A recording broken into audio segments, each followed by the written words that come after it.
গাজায় চলমান সংঘাত বন্ধে নতুন এক যুদ্ধবিরতির প্রস্তাব দিয়েছে মধ্যস্থতাকারী কাতার ও মিশর। প্রস্তাব অনুযায়ী এই যুদ্ধবিরতি হতে পারে ৫ থেকে ৭ বছর মেয়াদী, যেখানে ইসরায়েলি বন্দীদের মুক্তির বিনিময়ে ফিলিস্তিনি কারাবন্দীদের ছেড়ে দেওয়া হবে এবং গাজা থেকে ইসরায়েলি সেনা সম্পূর্ণভাবে প্রত্যাহারের কথা উল্লেখ রয়েছে।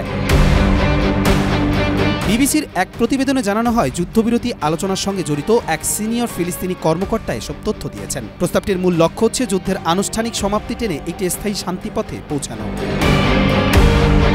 গত মাসে শেষ যুদ্ধবিরতি ভেঙে যায় যখন ইসরায়েল গাজায় আবারও বিমান হামলা শুরু করে। এরপর থেকে উভয় পক্ষই বিরতি ভঙ্গের জন্য একে অপরকে দায়ী করে আসছে। নতুন এই প্রস্তাবকে ঘিরে ফিলিস্তিনের স্বাধীনতাকামী গোষ্ঠীর একটি উচ্চ পর্যায়ের প্রতিনিধি দল কায়রোতে আলোচনার জন্য অংশ নিতে যাচ্ছে বলে জানা গেছে। তবে এ নিয়ে ইসরায়েলি সরকারের পক্ষ থেকে এখনও কোনো আনুষ্ঠানিক প্রতিক্রিয়া পাওয়া যায়নি।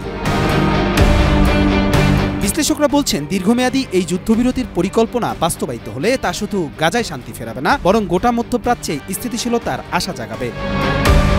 কবির চৌধুরী, জয়, মাই টিভি।